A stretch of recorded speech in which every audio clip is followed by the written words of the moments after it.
হামলার কারণটা হচ্ছে আমার মা আর এক দাদা হচ্ছে গ্রামের বাড়িতে থাকে। আমি প্রাক্তন সেনাকর্মী, আমি হচ্ছে বালুরঘাটে অস্থায়ীভাবে থাকি, সেখানে আমার বউ বাচ্চা থাকে। মার কাছে জানতে পারি ওরা পার্টি ফান্ডের নাম করে 4 লাখ টাকা ডিমান্ড করছে। দীর্ঘদিন থেকেই এরকম চাপ দেওয়ার জন্য আমি মৌখিকভাবে আমার এক্স সার্ভিস ইউনিয়নে জানাই।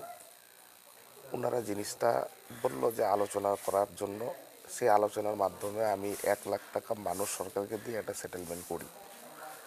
তারপরে প্রিভিয়াস টাকার জন্যও চাপ দিতে থাকে এবং আমি টাকা দিতে অস্বীকার করি। যে আমি বললাম যে না, আমি এই সমস্ত তোলাবাজি টাকা আর দিতে পারবো না। এবং আমার মায়ের উপরে প্রতিনিয়ত একটা চাপ, আমাদের প্রপার্টির উপরে চাপ, নানানভাবে হ্যারেস করা। মার ট্রিটমেন্টের জন্য একদিন নিয়ে যাওয়া হচ্ছিল, রাস্তা দিয়ে যেতে দিচ্ছে না, গ্রামের লোকরা কোনোভাবে হসপিটালে নিয়ে যায়। এই সমস্ত পরিস্থিতি জেনে আমি গত শনিবার দিন বালুরঘাট থেকে বাড়ি আসি। রোববার সকালবেলা বাজার করব বলে বেরোচ্ছি, তখনই আমাকে মানস সরকার তুলে নিয়ে যায়। নিয়ে বললো যে প্রিভিয়াস যে টাকাটা ওটা দে। আমি বললাম যে আমার কোনো পয়সা দেওয়ার মতো ক্ষমতা নেই, আমাকে মেরে ফেললে মেরে ফেলো। সেই সময়ই শিবু সরকার, জীবন সরকার, উত্তম দত্ত আর হচ্ছে অলোক দে এসে আমাকে ঘিরে ফেলে, লাঠিসোঁটা আগ্নেয়াস্ত্র দিয়ে প্রচুর মারধর করে। আমার বাড়ির লোক, মাও সেই সময় এবং আমার এক দাদা আমাকে বাঁচানোর জন্য আসে, ওদেরকে মারধর করে। ওরাও প্রাথমিক ট্রিটমেন্ট করিয়েছে। তারপর আমাকে একটা সেটেলমেন্টে আসার জন্য একটা বাড়িতে নিয়ে আটক করে রাখে।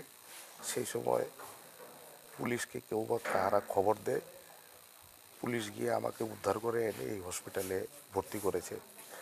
আমার যে সমস্ত জায়গাতে মেরেছে, ডান চোখে আমার খুব আঘাত লাগাতে, ডান চোখে আমি মানে সব ঝাপসা দেখছি, এখন আর কিছু দেখতেই পাচ্ছি না। প্রচুর আঘাত পড়েছে মাথায়, বুকে, পিঠে। আর একটাই কথা, যে বাঁচতে হলে টিএমসির পার্টি ফান্ডের টাকাটা দে। সবসময় পঞ্চায়েতের হাজব্যান্ড শিবু সরকার বলছে একটাই কথা, যে টিএমসির ফান্ডের টাকাটা দে। এটা কার লোক? লোক বলতে ওদের উপরে যে আছে, নাম তো পঙ্কজ ঘোষের নাম নিয়েই ওরা ওখানে আন্দোলন করতেছে। আর টিএমসির কথাই বেশি বলতেছে, যে থাকতে হবে, বাঁচতে চাস টিএমসির গুণগান গাইতে হবে। আমি বললাম যে না, আমি কোনো পার্টির সঙ্গে জড়িত না, আমি কোনো কারোর গুণগান গাইতে পারবো না। তোমাদেরকে আমি 1 লাখ টাকা দিছি, এরপরে আমি আর টাকা দিতে পারবো না। তার একটা মোটামুটি ছবিও আমার কাছে আছে। ওরা আমার ঘর থেকে টাকা পয়সা নিয়ে গেছে এবং এই টাকা পঞ্চায়েত। আন্দোলন করছে কি করেন? আপনি পার্টি করেন না বলে কি? আমি তো নিজে থাকিই না, পার্টির জন্য আমার পরিবারের লোককে চাপ দেয়। আমরা পার্টি ফুটি ওগুলো পছন্দ করি না।